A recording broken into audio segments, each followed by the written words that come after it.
वामन अवतार की कथा।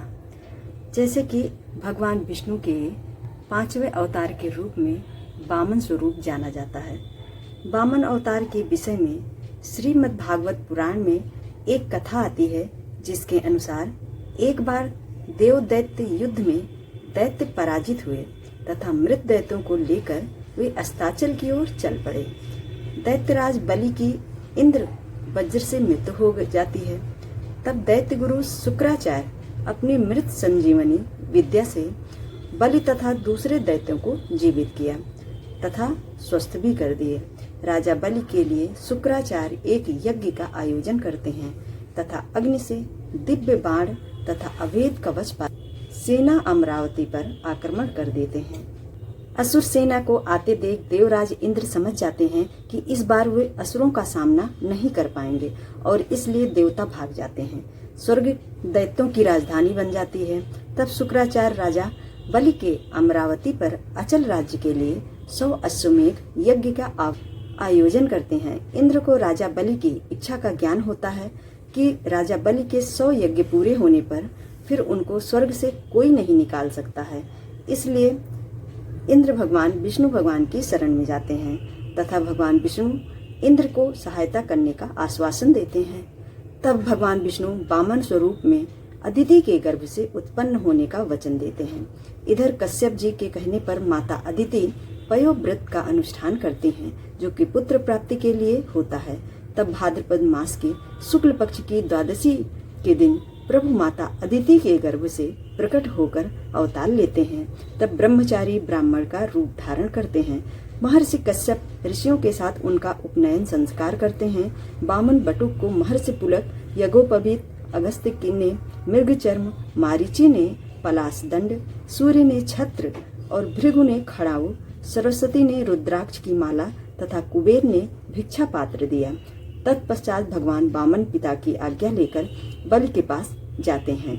उस समय राजा बलि नर्मदा नदी के तट पर अंतिम यज्ञ कर रहे थे। वामन अवतारी श्री विष्णु राजा बलि के पास पहुंच जाते हैं। बलि वामन को देख करके पूछते हैं कि आप कौन हैं? तब वामन भगवान उत्तर देते हैं कि हम ब्राह्मण हैं। बलि फिर प्रश्न करते हैं, तुम्हारा कहाँ वास रहता है? जो संपूर्ण ब्रह्म सृष्टि है वही हमारा निवास है। वामन भगवान उत्तर देते हैं। यह सुनकर राजा बलि ने सोचा कि जैसे सब लोग सृष्टि में रहते हैं वैसे ही यह ब्राह्मण भी रहता है। फिर बलि पूछते हैं कि तुम्हारा नाथ कौन है? हम सबके नाथ हैं, हमारा कोई नाथ नहीं है। वामन भगवान उत्तर देते हैं। राजा सोचते हैं कि हो सकता है कि इनके माता पिता आदि की मृत्यु हो गई हो। तब राजा फिर से प्रश्न करते हैं, तुम्हारे पिता कौन हैं? वामन उत्तर देते हैं कि पिता का स्मरण नहीं करते, अर्थात हमारा कोई पिता नहीं है, हम ही सबके पिता हैं। बलि पूछते हैं कि तुम मुझसे क्या चाहते हो? वामन उनसे भिक्षा मांगते हैं। 3 पग धरती। बलि को आश्चर्य होता है कि वामन की 3 पग धरती तो बहुत थोड़ी होती है। वे कहते हैं यह तो बहुत थोड़ी है।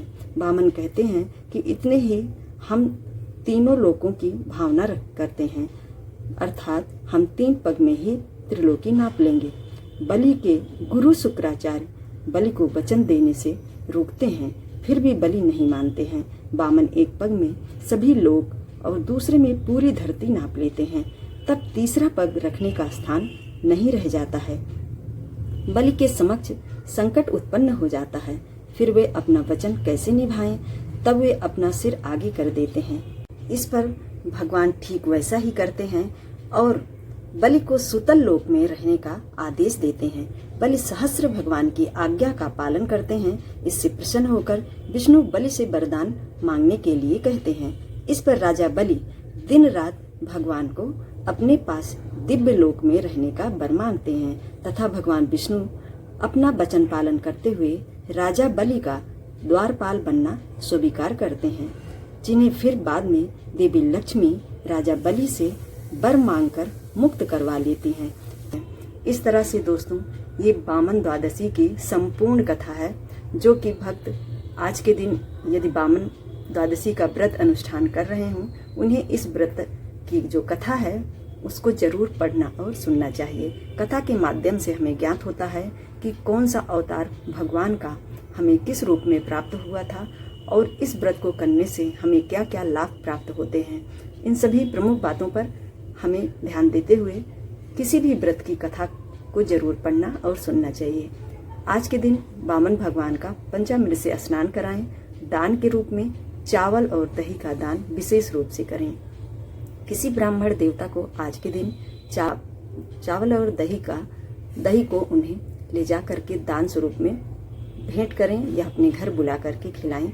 इससे बहुत ही शुभ फलों की प्राप्ति होती है। आज के वीडियो में बस इतना ही दोस्तों। हमारे द्वारा बताई गई ये कथा आप सभी को पसंद आई हो तो लाइक शेयर करना मत भूलिएगा। चैनल पर नए हो तो सब्सक्राइब भी कर दीजिएगा। जय श्री कृष्णा। राधे राधे दोस्तों।